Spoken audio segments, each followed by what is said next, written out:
Hello बच्चों आज हम अपना नया चैप्टर एक स्टार्ट कर रहे हैं, रिटायरमेंट ऑफ ए पार्टनर। उसमें पहला टॉपिक है हमारा कैलकुलेशन ऑफ गेनिंग शेयर। जिस तरह से बच्चों हमने एडमिशन वाले चैप्टर में जैसे दो पार्टनर हैं और एक नया पार्टनर आता था सी, ए भी दो पार्टनर थे, 3:2 के अंदर अपना प्रॉफिट और शेयर डिस्ट्रीब्यूट करते थे 3/5 और 2/5 में।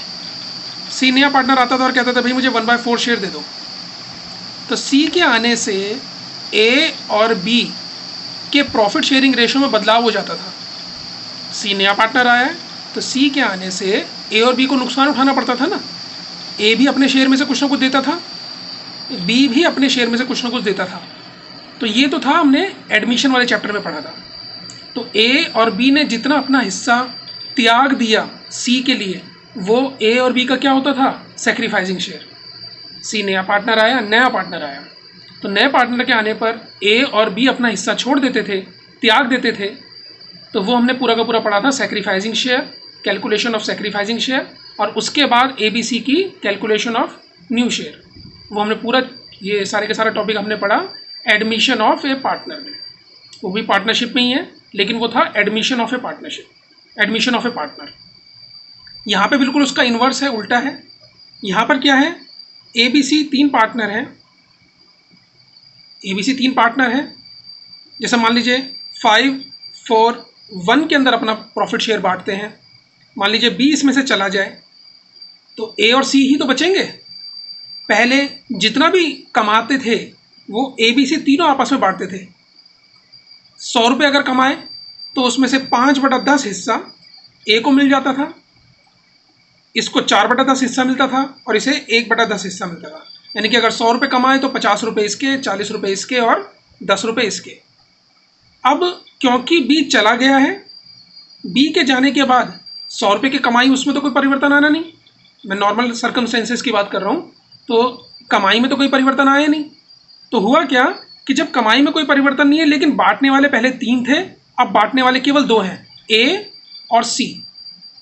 तो बी के जाने से ए और सी को कुछ ना कुछ फायदा होगा।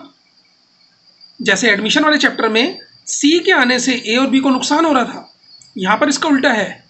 बी के जाने से ए और सी, ये जो बचे हुए दो पार्टनर हैं, इन दोनों को कुछ ना कुछ फायदा हो रहा है।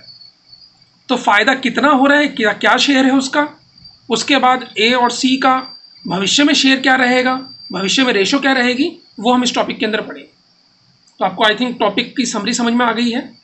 ये है कैलकुलेशन ऑफ गेनिंग शेयर। तो जैसे मैंने इसी के ऊपर टोटल 3 केसेस लिए हैं, तो पहले वाला केस और उसके ऊपर मैंने एक क्वेश्चन बनाया है, वो देखिए। और तीनों केसेस में या उसके अलावा भी कोई केस होगा, मैं क्वेश्चन यही रखूँगा, बेस यही रखूँगा, जिससे आपको आसानी से समझ में आ सके। तो क्वेश्चन क्या है, ए बी सी 3 पार्टनर हैं, 3/6, 2/6, 1/6 में बांटते हैं।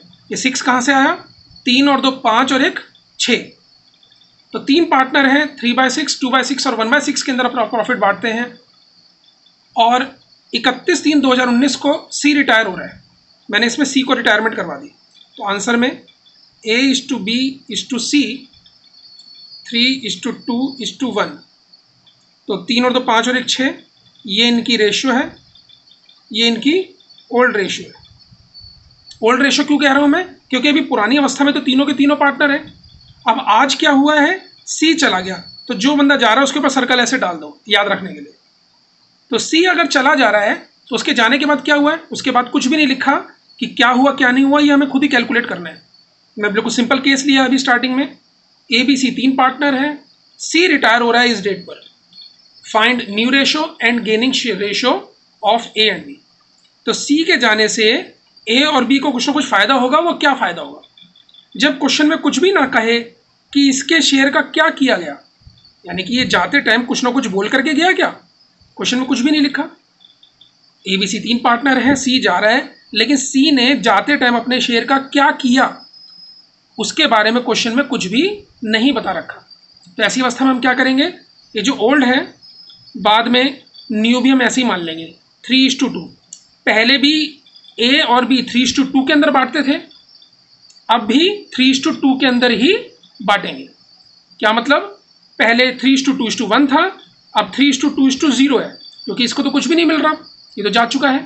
तो हमें पता ही है कि जितने न्यूमरेटर्स होते हैं उनको जोड़ करके इसका डिनोमिनेटर बनता है। तो जैसे यहाँ पे 3 और 2 5 और एक 6 आया था, इसके हमने नीचे रख दिया था, सबके नीचे रख दिया था। इसी तरह से 3 और 2 5 प्लस 0 5, 3/5 2/5, यानी कि इसका तो कुछ भी शेयर नहीं मिल रहा, एक तरह से 0/5 0 ही होगा। तो सी का शेयर भविष्य में 0 है क्योंकि वो जा चुका है। और ए और बी का नया शेयर कितना हो गया? 3/5 और 2/5। और इसमें आपको ध्यान रखना है, किसी भी बंदे का फायदा निकालने के लिए हमारा फार्मूला क्या होगा? Gaining share is equal to new share minus old share. जैसे वहां पर अगर आपको ध्यान हो, एडमिशन वाले चैप्टर में क्या करते थे? Sacrificing share is equal to old share minus new share. वहां पे से ओल्ड में से न्यू को माइनस करते थे, सैक्रिफाइस जब निकालना था, क्योंकि वहां पे पहले ज़्यादा मिलता था, बाद में कम हो जाता है शेयर। यहाँ पे उल्टा है, गेनिंग शेयर का मतलब फ़ायदा कितना हुआ, तो मतलब बड़ा कौन सा है? नया वाला शेयर बड़ा है। भाई जाएगा कोई, अगर पार्टनर जाएगा तो बचे हुए पार्टनर का नया शेयर ज़्यादा हो जाएगा ना। तो नया शेयर, उसमें से पुराने वाले शेयर को माइनस करो।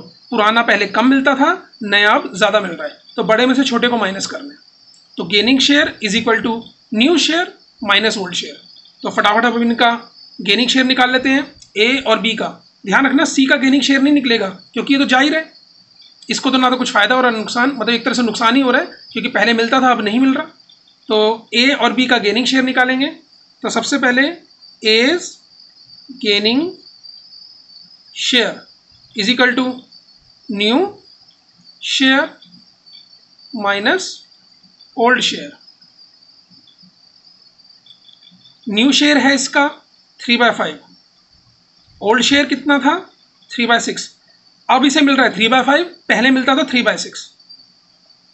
एलसीएम ले लेंगे, 30 18 15, यानी कि 3/30 इसने फ़ायदा उठाया, गेन किया, यानी कि 3/30 का इसे गेन हो गया। इसी तरह से बी का निकालेंगे, B is gaining share is equal to new minus old. मैं तो पूरा लिख देता हूँ, चलो कोई बात नहीं। New share minus old share. New share है इसका 2/5, ओल्ड शेयर था 2/6। एलसीएम लिया, 30 12 10, तो ये आ गया इसका 2/30। 2/30 इसने गेन किया है। तो 3/30 और 2/30 इन दोनों का गेनिंग शेयर हो गया। अब इसमें एक इंपॉर्टेंट बात, आप अगर ध्यान से समझेंगे तो जो सी है वो जो जा रहा है, ये अगर जाएगा तो जाते टाइम इन दोनों को ही दे करके जाएगा, क्वेश्चन में चाहे लिखा हो चाहे ना लिखा हो। तो हमें समझना पड़ेगा कि इसने जितना दिया है वही तो इन दोनों को मिला है, यानी कि इसने अपना शेयर 0 कर दिया आज की डेट में, तो इसका शेयर वास्तव में गया कहाँ? इन दोनों की जेब में ही तो गया। और ए और बी को मिला कितना है? ए को मिला है 3/30 और इसको मिला 2/30। तो अगर देखा जाए तो C's old share is equal to A's gaining share plus B is gaining share.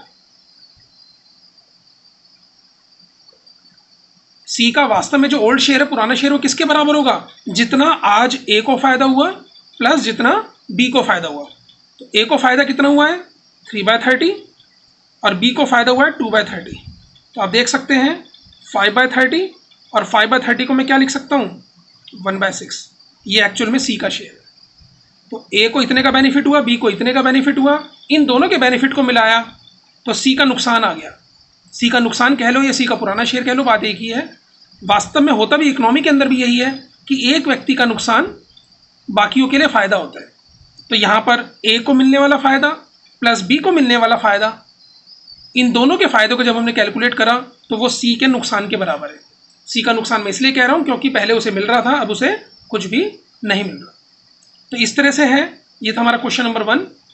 करना क्या है कि अगर आपको पार्टनर्स की रेशो दे रखी हो और जो पार्टनर रिटायर हो रहा है उसका नाम दे रखा हो और उसके अलावा कुछ भी ना लिखा हो, मैंने बिल्कुल सिंपल केस लिया है, उसके अलावा कुछ नहीं लिखा, तो आपने करना क्या है? ओल्ड देन न्यू, जो जा रहा है उसके बाद सर्कल डाल दिया, उसको हटा दिया, और जो न्यू है वो एज इट इज़ लिख दिया, और न्यू में से ओल्ड को माइनस कर दिया, न्यू शेयर में से ओल्ड शेयर को माइनस कर दिया, तो ये इनकी गेनिंग शेयर आ जाएगा। ये हमारा पहला वाला केस, टॉपिक अभी वही चल रहा है, पहला वाला केस। अब देखिए क्वेश्चन नंबर सेकंड या केस नंबर सेकंड, दोनों सिंपल ही केस है, तो मैं अभी आपको यही वाला करवा देता हूँ इस क्लास में। देखिए जैसे कि क्वेश्चन नंबर सेकंड में क्या कह रहे हैं, क्वेश्चन वही चल रहा है हमारा base, A B C 3 partner है, A is to B is to C 3/6, 2/6, 1/6। C retire हो रहा है, ये इनका ओल्ड प्रोपोर्शन है, सी रिटायर हो रहा है, और क्या बोला है, सी रिटायर इस डेट पर, and the new profit sharing ratio between A and B will be 4:3। पीछे वाले क्वेश्चन में क्या था, सी रिटायर हो रहा था, वहीं पर ही फुल स्टॉप लग गया। मतलब फुल स्टॉप लगने से मतलब सी के रिटायरमेंट के बाद उसके शेयर का क्या किया गया उसके बारे में कुछ भी नहीं बताया, या फिर दूसरे शब्दों में ए और बी भविष्य में किस रेशो में बांटेंगे इस बारे में भी कुछ नहीं बताया था। लेकिन यहाँ पे बता रखा है 3 पार्टनर हैं, तीनों पार्टनर की पुरानी रेशो ये है, लेकिन साथ ही साथ उन्होंने बता दिया कि सी के जाने के बाद ए और बी किस तरह से बांटेंगे, 4/7 और 3/7। 4:3 दे रखा है। New profit sharing ratio between A and B will be 4:3। A और बी भविष्य में किस तरह से बांटेंगे, 4:3 में। तो देखते हैं, ओल्ड प्रोपोर्शन आपको ये मिल गया, न्यू रेशियो दे रखी है ए और बी की, क्योंकि सी की तो 0 ही है, तो ए और बी की क्या दे रखी है, 4:3, यानी कि 4 और 3 7, 4/7 एंड 3/7। तो ए और बी भविष्य में किस तरह से बांटेंगे, 4/7 और 3/7। क्वेश्चन अपना बिल्कुल अब सिंपल बन चुका है। इस तरह से अगर आप समरी बनाओगे तो क्वेश्चन आपको सिंपल लगने लगेगा। इतनी बात जरूर ध्यान रखना कि एडमिशन वाले चैप्टर से ये चैप्टर और ये सारे टॉपिक सिंपल है। एक तो वैसे ही सिंपल है, दूसरी सबसे इंपॉर्टेंट बात कि अगर आपने एडमिशन का चैप्टर अच्छी तरह पढ़ लिया है तो ये आपका कुछ ही दिनों में ये चैप्टर खत्म हो जाएगा, क्योंकि उसका बिल्कुल उल्टा ही है, करने का तरीका उसका उल्टा है, बाकी बेसिक जो कॉन्सेप्ट है वो सेम है। कैलकुलेशन वर्क तकरीबन वैसे ही चलेगा जैसे हमने एडमिशन वाले चैप्टर में सीखा था। तो A is to B is to C 3 partner थे, पुरानी रेशियो इनकी ये थी, नई रेशियो ए और बी की ये है। हमने सीख रखा है गेनिंग किसके बराबर होता है, new minus old, G is equal to N minus O. Gaining share is equal to new share minus old share. आपके पास ओल्ड भी है और न्यू भी है, तो सबसे पहले निकालेंगे A is gaining share is equal to new share minus old share, new share minus old share. तो ए का न्यू शेयर कितना है, 4/7, और ओल्ड शेयर कितना है, 3/6 दे रखा है, 3/6, और न्यू शेयर ये रहा। तो न्यू माइनस ओल्ड, पहले कम मिलता था अब ज़्यादा मिल रहा है, तो न्यू माइनस ओल्ड करेंगे। एलसीएम लिया इनका 42, 24, 21, तो 3/42, ये इसका आ गया गेन। फ़ायदा उठाया इसने 3/42 हिस्से का। इसी तरह से बी का गेनिंग शेयर, बी ने कितना फ़ायदा उठाया है, 3/7 इसका आज का है, ओल्ड शेयर था इसका 2/6। एलसीएम लिया 42, 18, 14, 4/42, इसने इतने का बेनिफिट उठाया। तो 3/42 इसका बेनिफिट, 4/42 इसका बेनिफिट। और क्वेश्चन को वेरीफाई करना हो तो आप कैसे वेरीफाई करोगे, we know that C's actual share या फिर रिटायरिंग पार्टनर्स शेयर, और करके जो जाने वाला पार्टनर है उसका शेयर किसके बराबर होगा, जितना इन दोनों को बेनिफिट हुआ है। A is gaining share plus B is gaining share.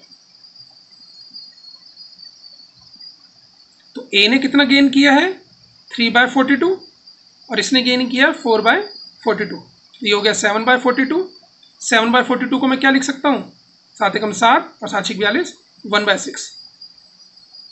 तो 7/42 कह लो या 1/6 कह लो, बात एक ही है। और 1/6 क्या था, सी का शेयर था, यानी कि सी ने अपना शेयर ए और बी में डिस्ट्रीब्यूट कर दिया, तो ए को मिला है 3/42 और बी को मिला है 4/42।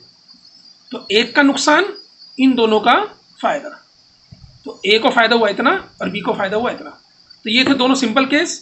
अब नेक्स्ट क्लास में हम करेंगे इससे रिलेटेड एक और इम्पॉर्टेंट केस।